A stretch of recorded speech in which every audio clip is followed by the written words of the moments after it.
सरकार किसी भी पार्टी का हो, लेकिन जो बिहार में जो क्राइम है, वो रुकने का नाम नहीं ले रहा है। इसलिए मैं कह रहा हूँ कि डकैती आज से 20 साल पहले लोग सुनते थे। बचपन में गाँव में डकैती है, जो शहरी है, उनको कहीं न कहीं अपने ऊपर ये रिस्पॉन्सिबिलिटी लेनी होगी, अपनी सुरक्षा है वो खुद करनी होगी, अपने अपनों की जो सुरक्षा है, वो खुद करनी होगी। अगर आप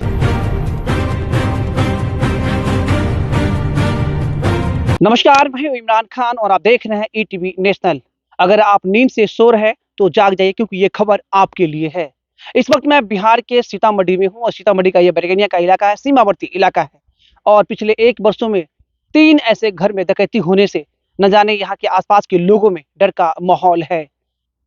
जिस सरकार के से भरोसे हम लोग रहते हैं, आप लोग शहरी रहते हैं, तो कहीं न कहीं आज वो सरकार खुद सुरक्षित नहीं है। मैं इसलिए कह रहा हूँ कि अगली सुबह सरकार कब बदल जाए, किसी को ये पता नहीं है। क्योंकि एमएलए, विधायक, एमपी जितने भी सारे लोग हैं, मंत्री-संतरी, वो सब इसी डर के साए में रहते हैं कि अगली सुबह पता नहीं हमारी सरकार रहेगी या नहीं रहेगी। लेकिन यहाँ पे डकैती हुई थी, वहाँ से मस्त कुछ ही मीटर की दूरी पर हूँ और भूखनहर के आस-पास में हूँ।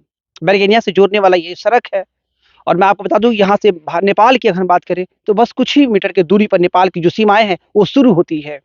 रात के अंधेरे में या नेपाल से आते हैं या भारत से ही आते हैं, ये अभी जाँच का विषय है। जब प्रशासन को पुख्ता सबूत और जब वो हाथ लगेंगे, तब जाकर दूध का दूध और पानी का पानी हो पाएगा। लेकिन आप यहाँ रहते हैं, अगर आप वाक़ई में इन सब चीज़ों को अगर इग्नोर करेंगे, तो कहीं न कहीं एक दिन आपको इसका जो खामियाज़ा है, वो भुगतना पड़ेगा। सरकार किसी भी पार्टी का हो, लेकिन जो बिहार में जो क्राइम है, वो रुकने का नाम नहीं ले रहा है। इसलिए मैं कह रहा हूँ कि डकैती आज से 20 साल पहले लोग सुनते थे।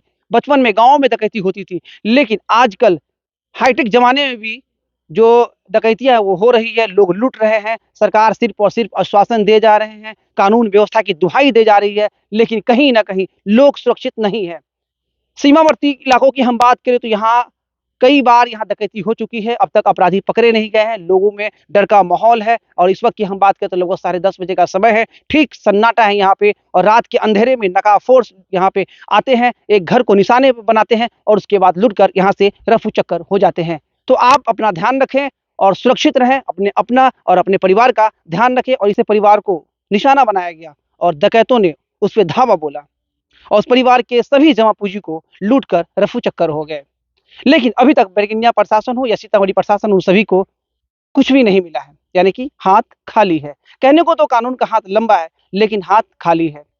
लेकिन मैं आपको ये दिखाने की कोशिश करता हूँ, बताने की ये कोशिश कर रहा हूँ। आपको पता ही होगा, ईटीवी नेशनल के माध्यम से मैंने आपको दिखाने की कोशिश की थी कि यूनुस खान के घर पे किस तरह से नकाबपोश ने बंदूक के नोक पे पूरे परिवार को बंधक बनाकर और पूरी जो जमा पूँजी थी उनकी लूट कर वो निकल गए। इससे पहले सैमसंग मोबाइल की एजेंसी जो है, राकेश जी के घर में डकैती होती है और वो भी लेकर वहाँ से रफू-चक्कर हो जाते हैं। लेकिन परिवार के इस तरह के लोगों के साथ-साथ बहुत सारे ऐसे परिवार जो आज डर के साए में जी रहे हैं कि आप सतर्क रहें, अपने परिवार के तमाम उन लोगों से जुड़े हुए रहें।